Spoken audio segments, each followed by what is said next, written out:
Hi hello అందరికీ. మేమైతే విజయవాడలోని విజయకేలాద్రి సీతానగర భూ వరాహస్వామి టెంపుల్కి అయితే వెళ్ళాము. ఈ టెంపుల్ వచ్చేసి బ్యారేజ్ దగ్గర నుంచి లెఫ్ట్ సైడ్ స్ట్రైట్గా వెళ్ళాలి. టెంపుల్ అయితే కొండపైన ఉంది. సో టెంపుల్ అయితే చాలా బాగుంది. సో ఎలా ఉంది ఏంటి అని అయితే చూపిస్తాను. అక్కడైతే అన్ని రకాల టెంపుల్స్ అయితే ఉన్నాయి. సో ఈ సైడ్ వచ్చేసి కృష్ణానది వ్యూ అన్నమాట. అలాగే ఇక్కడ వెళ్ళే రూట్లో వ్యూ కూడా చాలా బాగుందన్నమాట. కొండలు అవంతా. సో ఇక్కడ పైకి అయితే మన వెహికల్స్ ఎలో చేయలేదు, కారు అవి అయితే ఎలో చేస్తారంట. సో ఇంకా వాళ్ళు బస్ అయితే ప్రొవైడ్ చేశారు. ఆ బస్ కోసం మనమైతే టికెట్ తీసుకోవాలి. సో ఇక్కడ టికెట్ తీసుకున్నాము. 30 రూపీస్ అయితే తీసుకున్నారు వెళ్ళడానికి రావడానికి. సో ఇక్కడైతే బస్సెస్ ఉన్నాయి. సో ఈ బస్సులో వెళ్ళి వచ్చినందుకు 30 రూపీస్ అయితే తీసుకున్నారు. సో ఈ ఘాట్ రోడ్ కూడా కొంచెం రిస్క్గానే ఉంది. సో అక్కడ వ్యూ కూడా చాలా బాగుంది. ఈ బస్లో ఎలా ఉంది ఏంటి అని అయితే చూపిస్తాను. ఒకసారి మీరు కూడా చూసేయండి. చాలా బ్యూటిఫుల్గా ఉంది.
అష్టోత్తర శతనామాక్షరం చ గరిష్యే. అందరూ గట్టిగా చెప్పండి. ఓం శ్రీ శ్రీ భూ వరాహాయ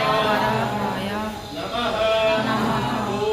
ఓం శ్రీ శ్రీ భూ వరాహాయ నమః. ఓం శ్రీ భూ వరాహాయ నమః.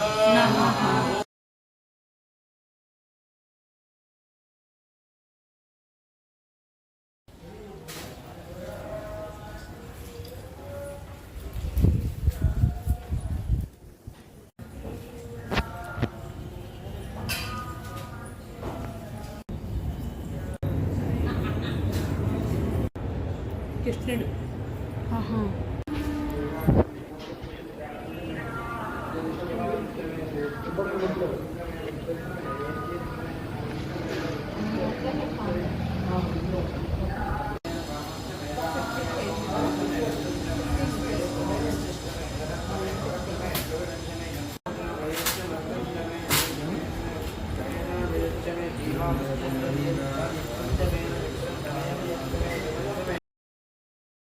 ఇక్కడ ఇంకా చాలా అమ్మవారి టెంపుల్స్ కూడా ఉన్నాయి. అలాగే అష్టలక్ష్ములు వాళ్ళు కూడా అయితే ఉన్నారు. ఇక్కడ చూపిస్తాను. అక్కడ అమ్మవారిని అయితే చాలా బాగా డెకరేట్ చేశారు.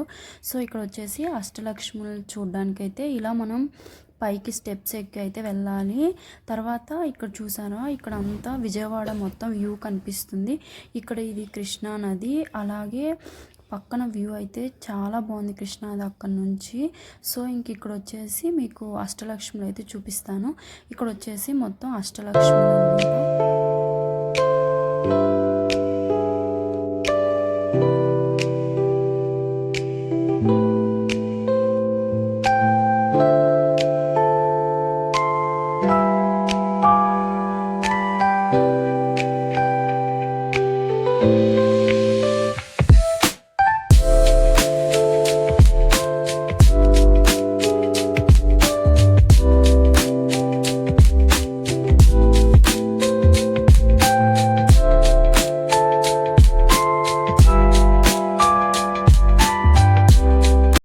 కిందకి చూస్తే విజయవాడ మొత్తం కనిపిస్తుంది. అలాగే ఇక్కడ వచ్చేసరికి కృష్ణానది వ్యూ అయితే చాలా బ్యూటిఫుల్గా ఉంది. ఎక్కడో వేరే ప్లేస్లో ఉన్నట్టు అనిపించింది. సో ఈ టెంపుల్ అయితే చాలా బాగుంది, కొండపైన ఉంది. సో మీరు కూడా ఒకసారి వెళ్తే విజిట్ చేయండి. సరే, మరి ఈ వీడియో అయితే మీకు నచ్చుంటుంది అనుకుంటున్నాను. నచ్చితే లైక్ చేసి సబ్స్క్రైబ్ చేయండి. ఇంకో వీడియోతో మళ్ళీ కలుద్దాం. బాయ్.